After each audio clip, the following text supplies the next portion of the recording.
Hey, everyone, and welcome back to the Muzyka Show. So, as I mentioned earlier in the summer, we are doing something a little bit unique right now.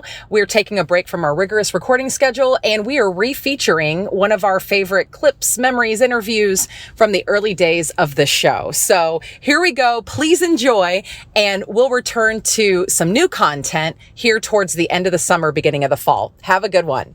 Gen Zs, they are extremely entrepreneurial, but they understand and they've seen it in real time how one person posting a video has changed the trajectory of our country or has totally transformed a conversation. So they understand that they can make a real difference. And I think all of that entrepreneurial spirit, wanting to be these thought leaders on their own right, using their social media accounts, wanting to change the world, that's all great stuff that we have to continue to encourage them in, while at the same time mentoring them, right? Well, howdy and welcome everyone to another episode of the Muzyka Show, your favorite update in the battle for life, family, and freedom. So excited to have you with me once again.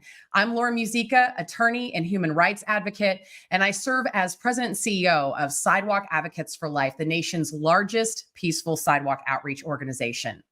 I'm betting we can all agree on this thought. America will not become abortion-free unless we win the rising generation.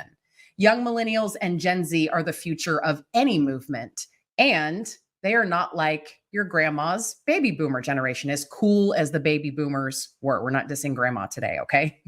They are markedly different. That's why I wanted to have a robust conversation about how we actually win the younger generation with a dear friend, a woman who is arguably the leader of the pro-life youth movement in America, Kristan Hawkins of Students for Life of America. So let me tell you a little bit about her. Kristan Hawkins is CEO of the Pro-Life Generation and president of Students for Life of America and Students for Life Action. Since 2006, Kristan has spent nearly 2 decades building a national network of more than 1,475 campus Students for Life groups that has trained more than 200,000 young people in all 50 states. Wow. Under her leadership, Students for Life of America has become the largest pro-life youth organization in the world, and Students for Life Action has grown into a force to be reckoned with on Capitol Hill and in state houses nationwide. Kristan has her own podcast called Explicitly Pro-Life, where she has interviewed leaders such as Riley Gaines, Dennis Prager, and Charlie Kirk. She will also be launching a new weekly news show, which will be airing in the fall, The Kristan Hawkins Show. Her writings and interviews frequent the New York Times, Washington Post, Wall Street Journal, Newsweek, and NPR. As a frequent speaker and media analyst, Kristan's expertise includes abortion, feminism, disability advocacy, and healthcare. She navigates the social conditions and public policy that impact the human rights issues of our day. Let's go ahead and welcome to the show, Kristan Hawkins. Hey, Lauren, thanks for having me. So good to have you. Thank you so much for taking time out of your crazy busy schedule to be with me. So again, I think anyone who's pro-life knows who you are, but in case some folks don't know who you are, go ahead and tell us, who is Kristan Hawkins and how did you come to lead really the world's greatest youth pro-life movement? Yeah, and if you're wondering, no, I'm not a student, but thank you for all the love of my skincare. No, I got involved in the pro-life movement when I was 15. I started volunteering at a local pregnancy help center in my hometown. And it was a simple ask. I was asked from a woman at my church, would you like to come volunteer with me? And I said, yes, sure. Not fully knowing what I was getting myself into. I think that's how God keeps most of my yeses in my life. And so that's really where I fell headfirst into the pro-life movement, really learning. I knew I should be against abortion because I was a Christian, but if you would have asked me at 15 how I felt about abortion, I would have definitely been like one of the students we meet all the time on campuses. I don't like abortion, but that's at the pregnancy center, though, my whole life changed because that's really where came face to face with women who had been wounded time and time again and lied to by the abortion industry, who had thought that, having the abortion was going to solve all of their problems, yet they found themselves pregnant again with the same abusive boyfriend in the same position, right? And from there, that's where God just broke my heart on the issue of abortion. And I just started looking for, how can we get involved? How can I get involved at 15? It was starting a pro-life group in my high school, getting involved in local politics. I was the youngest person there by like 5 decades, to my county Republican chapter, but that's how I got involved. And from there, it just, the Holy Spirit led me further and further, eventually to Washington, D.C., where we launched Students for Life. But who am I today? I'm just honored to lead all of these young people. There's about almost 1,500 chapters of Students for Life on colleges and high schools, even to med and law schools and to middle schools. We have Students for Life Action, which then takes the young people that we're inspiring and gets them active, particularly at the state capitals, in state legislative races. What we're doing with our campaign for abortion-free cities, with our alumni, getting them active, going door to door, educating neighbors about local pregnancy resource centers. And I'm also a mom, a wife, and a puppy mom. So yeah, that's who I am.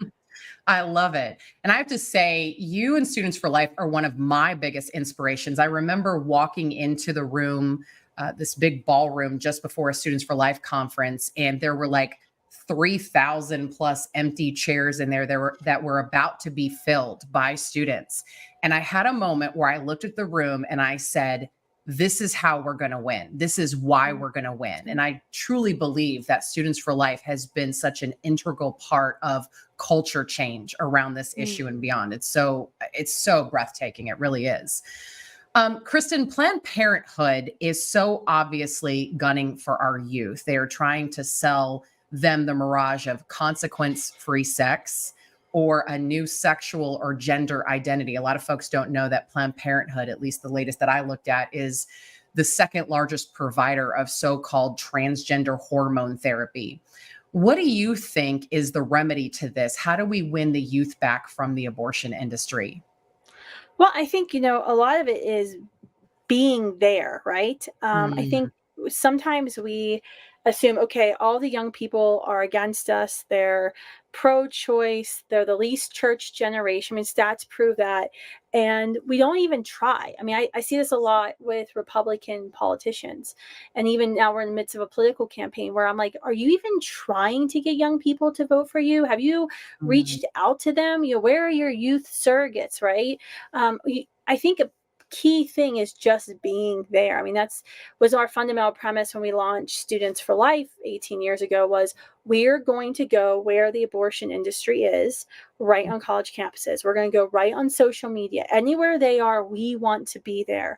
And we're going to be speaking truth. That doesn't mean we're going to be able to change the minds of every single person that we reach. We change the minds about 10% of young people we reach in person every semester, and about 18 to 24% of those we reach online. It's a good number, not good enough, but we keep improving our craft, our skill, right? But we're there leaving those kind of seeds of truth in their minds, those doubts that hopefully next time abortion comes up, or if they find themselves in an unplanned crisis pregnancy situation, or a friend does, they can remember something they've seen. They can remember something they saw on social media, or that they passed by on their campuses. And I think that's important, is just showing up and being there in the fight. Because naturally, think about the progression, like the insanity we saw at the DNC. Like, kids don't grow up saying they support abortion or that they want abortion to be in all. You ask a young child, you ask my children, right? My 9-year-old, my 10-year-old about abortion, try to explain to them what abortion is. And they're like aghast that somebody would do this to a baby, right? Like, you have to make someone become pro-choice. You use confusing arguments, you use a situation. It takes time and effort on their part to convert young people into pro-choice, pro-abortion voters and activists. And so if we're there and we can stop that from happening, especially like in the high schools, if we can stop that from happening, that's game over for them. And that's Yeah. why, they attack us, obviously, because they understand, just as what you've said, any movement needs these young people. Any successful movement needs these young people. Yeah, absolutely. Well, and it's that natural law, like you're saying, young children instinctively know abortion is wrong. And somewhere along the line, there's this twisting. And I see you guys kind of constantly going onto college campuses and just untwisting these lies, right? And bringing them back to what they know to be true in their hearts, what's written on their hearts. And again, it's so interesting to watch. And quite often we see woundedness, right? A lot of times that starts in college with getting into maybe an unhealthy relationship or whatever it is. And I just love that, like you said, you guys are there. You're there to journey with them and to show them that, hey, get back to what you knew to be true, right? Pointing them back to truth. So good. Speaking of college campuses, I feel like every time I look you up, you're like on a tour somewhere. You're touring all these college campuses, kind of Ben Shapiro style, although you do hold your own, right? Your videos blow my mind. You go into these rooms quite often. You're already met with these crazy protests, people yelling at you, sometimes trying to kick you off campus so you can't even speak. What do you think the crux issue or sickness really is? What kind of witness do you hope for more specifically on college campuses to counter this so that you can even have a dialogue with people about Sure. this? Well, I think it's important that we go there. And yes, they get all stirred up when we're there. And that's actually a good thing. I think sometimes people Yeah. think that it's a bad thing, or people feel sorry for me that I'm going there. I don't feel sorry for me. I mean, you can feel sorry for my family and my husband who reads the death threats or whatever, but that's what we want. We want there to be debate and dialogue, because they will win when they silence us on this issue, right? Just, Mm, just like what we've been saying in this political cycle. Democrats win when Republicans are silent on the issue of abortion. When you stop talking about it, they win. And so we want there to be discussion. We want there to be debate. I want there to be op-eds, condemning my appearance, because I want students who are genuinely interested in hearing another side to come and listen and to be willing to dialogue and maybe even debate and maybe have their minds changed.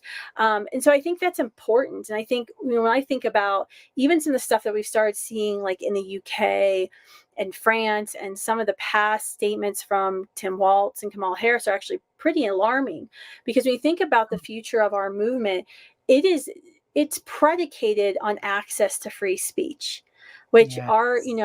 our friends in Canada who do student pro-life organizing on campuses, they don't actually have a guarantee to free speech. Our students that we've worked with in Canada, I mean, I had a student try to almost get expelled for wearing a pro-life T-shirt on their person. I mean, there is no guarantee of free speech in Canada. And when we started to see, even with the new UK Prime Minister, saying that they're going to start monitoring social media, even of non-British citizens, and they can be arrested. Like Elon Musk could be arrested. Like, I mean, it's crazy stuff. And I think Mhm. it's so important that we keep pushing that needle, pushing that on free speech. And I think that's very, very important to this movement, because if we don't have free speech, we don't have a movement, because they want us to be completely silent about the violence of abortion. So I'm happy to continue going back to campuses. I think the thing that scares me more is when I go to campuses and kids just ignore the issue. I'll be tabling, Uh, and the pro-choice movement has already sent out an email or done an op-ed saying, just ignore the pro-lifer on campus. We don't want any conversation about mm. abortion on this campus. And then folks listen. Well, that's not good, because we can't change any minds if we're not having a discussion about abortion. Yeah, yeah. It is such a good point. My old boss, David B. Wright, the founder of 40 Days for Life, he used to say that we must create the constructive tension needed for abortion to Yep, that's end. right. And he would say, when I go to an abortion facility, even, I am much more encouraged by the worker who's angry, who's struggling, the client who's angry, who's struggling, Mhm. rather than the one who's indifferent, right? Because that's really the bigger concern, is somebody who just washes their hands of it and is not willing to even have the dialogue. Such a good Right. point. Um, Talk to us a little bit about Gen Z. Like, I feel like this is such an interesting generation. I think you're in the same boat, although I know I'm at least a few years older than you. I'm an old millennial. I think we kind of get millennials at this point, but Gen Z is a really interesting generation. Mm. How would you describe them? And what are a couple tips for winning them on the life issue? Well, obviously, I'm an older millennial too. An elder millennial is how we refer to ourselves. Sometimes as exennial, which I will accept better than elder millennial. I'll claim that too. But Yeah. the Gen Zs, I don't understand their language. My staff makes Yeah. funny videos of me trying to understand the words that they use. That now my 10-year-old, and I hear him using. I'm like, crap, I think I'm supposed to know that word. But um, I think, they are extremely entrepreneurial. If Mm. you saw this a couple of years ago, where the number one job that these young people who at the time were in high school saw themselves seeking or wanted was that they wanted to be social media influencers. So they Mm. don't believe in the same old, I guess, power structure. I mean, every generation, youth generation, is like that to some degree, but they understand and they've seen it in real time how one person posting a video has changed the trajectory of our country or has totally transformed a conversation. So they understand that they can make a real difference. And I think all of that entrepreneurial spirit, wanting to be these thought leaders on their own right, using their social media accounts, wanting to change the world, that's all great stuff that we Yeah. have to continue to encourage them in, while at the same time mentoring them, right? I think the downside of Gen Z and the scary part of Gen Z is that they are the least church generation. Hmm. I've started to see this on campuses, and it's been particularly alarming. I actually met with a friend who's a Catholic philosophy, theology person, expert, I don't know what you call her, teacher, about this the other day, because it's a question. This is the first time when we're on campuses now, even Gen Gen Gen Y and Gen X, if you would ask them, does human life have value? For the Yeah. most part, they would say yes, human life has value. Now, they would disagree. If they were pro choice, they would disagree and say, well, it's not a human yet in the womb, right? Hmm. It's not full human personhood. Stuff hasn't really happened. And then you can have your like little abortion debate after that. Yeah. This generation, I started seeing it during COVID, particularly, and it's gotten substantially worse. It scares me more than anything. They don't believe humans have value. Like, Mm. you will have a conversation. Now, do they live their life that way? Probably not, right? If they saw Right. somebody in a burning car down the street, even if they didn't know that person, even if it was at great risk to themselves, I tend to believe they'll probably go try to rescue the person in the burning car. But when you're having this intellectual conversation with them, it is so much more difficult, because when you try to back up the conversation about abortion and say, let me just pause it now. Do you have value? I believe you have value. You, as a Yeah. 21-year-old student, you have innate value and dignity, and you have a purpose on this earth. Do you believe every person is like that? And many of them can't say yes. And I Wow. think that is really scary, because how are you going to change their minds about abortion, right? This innocent human that's super tiny and small, that they can't see, that they don't have a familial relationship with. How do you convince them that human in the womb has value if they don't believe they have value? And a lot of it goes to a lack of just Christian or worldview, Judeo-Christian grounding. My generation wasn't certainly well known for their church attendance, but like our grandmothers drug us to VBS, right? Or with everybody, even my friends who had like the craziest parents in high school, whose parents didn't drag them to church 3 times a week like mine did, they all knew the Christian narrative. They all knew the story that there's a God who created the universe, sent his son to die on the cross. They kind of knew that. Whether they believed it was one thing, but they knew it. This Yeah. this generation, you can't make that assumption that they even know that. Interesting. Wow. Wow. Wow. Wow. I need to sit Sorry, and deep think on that. Like, thoughts. yeah. It's How do you it's what get? keeps I me mean, up at night. so you almost have to start with the person in front of you and talk about their value and kind of dial back. Is that what I hear you saying? Yeah, and that's Yeah. what, and that, and I'm a metrics person, so I'm always like, how many conversations do we have? How many minds do we change? That Yeah. makes it a little slower when you're Yeah. on campus. And you can appeal to universal human rights and anti-violence principles, which this generation is very much steeped into, right? They Yeah. they came of age during the Black Lives Matter riots and things like that. So you can Mm. appeal to things like that, but it it's a trend that we've noticed that isn't getting better. And Yeah. that's certainly concerning because not even when you think about these defenseless, innocent human beings and these young people's views on abortion, but this shapes all of their views, right? Like if you see the stats now where it's like by 2030, 40 some percent of women are going to be single, childless, and that number is like going to skyrocket, right? And you start having these Yeah. conversations with people who are saying like, oh, if you have children, you're a selfish bastard. You shouldn't have children, right? And now like there's like this whole theology now of being single and like how it's the right thing to do. All of that stuff is going to get way worse. And if you've got a nation of single people who aren't married, who aren't parents, adoptive parents, spiritual parents, Yeah. I think that, JD Vance wasn't wrong when he said that changes how you view policies. Absolutely. That is so fascinating. Wow. Yeah. Getting your mind around that. People more concerned maybe about their carbon footprint, right? Or just having kind of unadulterated freedom to do whatever they want and not be chained down to something, right? Instead of seeing the Yep, that's right. value in life and family and all of that. There you go. Coming back Sacrifice. to that word value. That is so interesting. Kristan, in the time we have remaining, I want to back out just a little bit and ask you kind of a couple global questions. I'm really curious as far as your answer on these two questions. Post Roe America, did you ever think that Roe would be overturned? And how do you see us? What's the best path forward from going from post Roe to abortion free? Yeah, been something I've been thinking about for about 18 years. And I wish I had, the solid bulletproof answer, but I don't.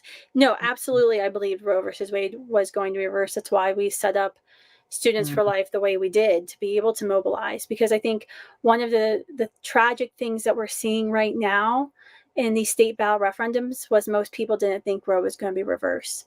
And yeah. we don't have state entities who have the ability at this point to fight back at the Mhm. level of the abortion lobby and the state ballot referendums. And we're going to lose a lot of them because we weren't ready and we didn't have that grassroots ready. Just ask my staff and the amount of time and calls that have come into us since Roe's been reversed. Because if you need someone to show up at the state capitol or something urgently, there's one group you can call in the pro-life movement. That's us. And I'm not saying that to be boastful. That is not a good thing, right? Yeah, We need absolutely. lots of us. Mm, We need lots of activists who are trained and mobilized and ready to go. It can't just yeah. be us.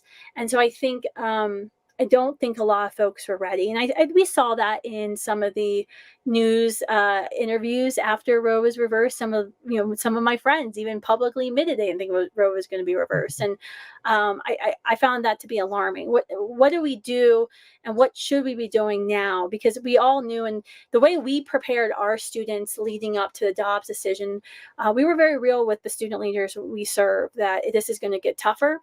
You're going to Yeah. face more fights on your campuses. It's going to get more violent.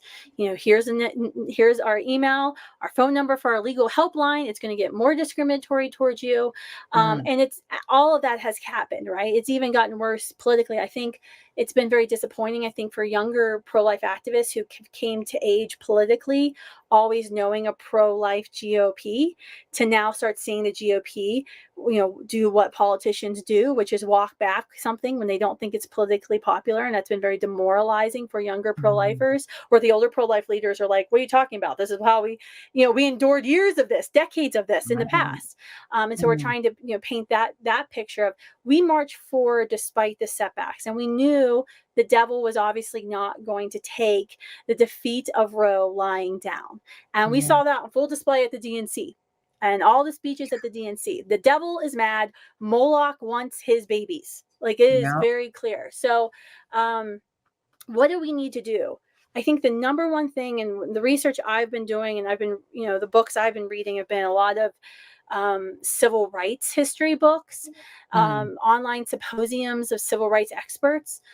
Because one of the things I've been questioning is, do civil rights experts feel that the civil rights movement was a success? And it kind of depends. If you thought that the civil rights movement's goal was to pass the Civil Rights Act in 1963, then you think it was a success. The bill is passed, goal is done. Most civil rights experts today and of the past will say it was largely a failure because they had this passage of the bill. Then you had the assassinations. You had all this political turmoil in the 1960s, and the civil rights movement faded away. They stopped recruiting. They stopped training. And a lot of the, civil rights historians and activists today say, wait a minute, we left a lot of things unsolved within our society, a lot of inequity unsolved and unaddressed. And I think that is the number one thing for us. Despite the setbacks, despite the defeats we're facing right now, and we are going to face in November, I think we need to mentally and spiritually prepare ourselves for that. Despite that, we have to keep moving forward because the side that will win will be the side that has the most trained active army. So the two things we have to keep doing is recruiting and training. And we're going to take our lumps and we're going to take our defeats, and it's going to go like this. But at the end of the day, whoever has the most people organized will win. They will not be able to defeat us. And I'm not even going to get into the spiritual realm. They can't defeat us anyway, right? But they can't defeat us because we will refuse to go away. What they're hoping right now with all the mainstream media, articles coming out about, oh, Trump's betraying the pro-life movement, and, Trump saying some things that we don't agree with, right? Their goal is to suppress the pro-life movement. Their goal is to get pro-lifers to say, you know what, I'm throwing in the towel. It's done. We had this victory and now we're losing. That's what they want more than anything. This is just like how they act on campuses. They want us to sit down and shut up because, darkness only thrives in the dark. Us being the stubborn, gritty, pro-life movement that we are is the reason we saw Roe defeated. It took 49 years. And many of those years, if you look back and with a historic, this history buff lens, you would see that a lot of those years would have been seen as political defeats. But we kept going forward. I think that's the most important thing is we keep recruiting, we keep training, and we keep setting these people out to do whatever it is God has called them to do. Yeah. Amen. So powerful. Everybody chew on that for a little bit. Just in closing here, do you have a prediction? I mean, you kind of alluded to it a little bit, but do you have like a definitive prediction on the outcome of this election? And what do we need to be doing today to elect pro-life candidates? Yeah, I'm very fearful for the state of the ballot referendums, especially when you think about, Florida, which is probably our best chance of winning because that 60 vote threshold. They also have a marijuana legalization on the ballot. And they did that on purpose, right? They're going to drive out people to vote for marijuana legalization. That's exactly what they did in Ohio. The playbook remains the same. I do believe we'll lose most of those battles. We simply don't have, I found out a week and a half ago, there's no yard signs in any of the states. There's like two states have yard signs. Oh my goodness. So we're making yard signs at Students for Life. So you go to abortionballot.org, you can order your yard sign for your state. We made a generic vote no on late term abortion in your constitution yard sign because pro-life movement needs yard signs. We're going to make yard signs. That's just like one tiny, not saying that like yard signs win a political battle, but that's just one tiny example of we don't have what we need in place to fight all of these battles at one time. So we are going to suffer defeats. Now, I think, and I know, and history showed at the height of Roe versus Wade's power, we as a pro-life movement were able to see the Carhart decision. We were able to end, a specific gruesome type of abortion. With chemical abortion pills, which you all have seen, you've been talking a lot about this, Lawrence Sawick Advocates, which is the leading cause of baby's death in our country. We can impact these chemical abortion pills in our states because they're polluting our water. They're being shipped illegally into our states. Sex predators and rapists have access to these drugs. So even if your state passes one of these ballot referendums, I'm here to tell you there is a lot we are still going to be able to do in your state while we work to reverse what has happened. So I don't have high hopes for some of the ballot referendums. I pray that I am wrong. And I think we need to be in prayer about this every single day. But I think we need to get active. We need pro-lifers across the country. Whether you've been involved in the battle before or not, this is your call to get involved. Like if you go to abortionballot.org, we have made simple flyers that you can put your own organization logo on. I don't care. That's your state ballot referendum text, redlined out what's wrong with it, how deceiving it is, that just print it out, download it out and print it and go door knocking, give it to everybody in your parish, give it to everybody at work. This is an all hands on deck situation that we have. So I don't know how the presidential election is going to go. Who knows what's going to happen? That remains to be seen. At one point it was Trump's, campaign to lose. And somehow I feel like he's achieving that at this moment. And I pray that I'm wrong, and I pray that President Trump is reelected, and because babies' lives are at stake. And even though I've been disappointed by some of the things that President Trump has said, he is hands down going to be 100% better as president of the United States than Kamala Harris, who has tried to literally shut down the pregnancy center movement, has tried to, and her administration is imprisoning grandmas for praying in front of abortion. It's unbelievable what they're doing. And so I think we need to be united on that in the pro-life movement, but I don't know how it's going to go. But I know regardless of what happens, the next day we're going to be there. We're going to be there on campuses. We're going to continue building the army for that ultimate victory. So good. So good, Kristan. Well, I think you guys are just the epitome of what it means to show up and to stand up, and I just personally thank you too, that sometimes when there's been gaps in the pro-life movement and we sometimes haven't known how to respond efficiently, that you guys are like, all right, well, we're going in, we're going to be there. We're going to figure this out. And your leadership has been a great inspiration to so many people. So again, thank you, Kristan, so much for being with us.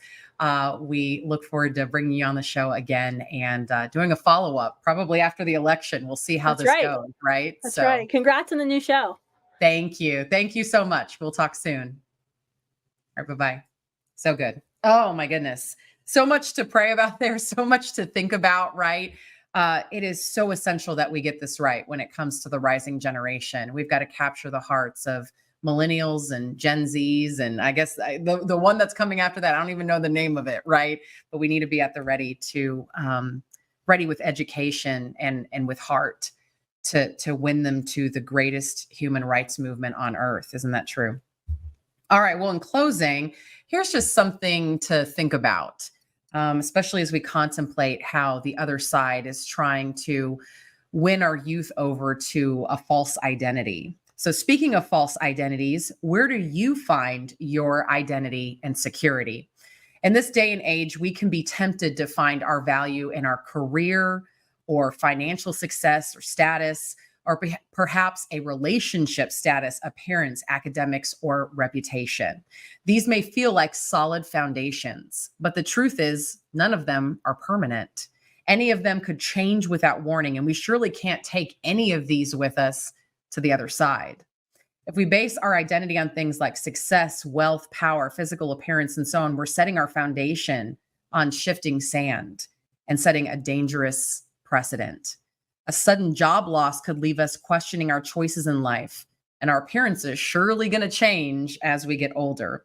Even in the pro-life movement, I see when it comes to sidewalk advocacy that sometimes we're tempted to find our worth, our success in how many saves we have, right? Or how successful we are in winning that one worker out of the industry.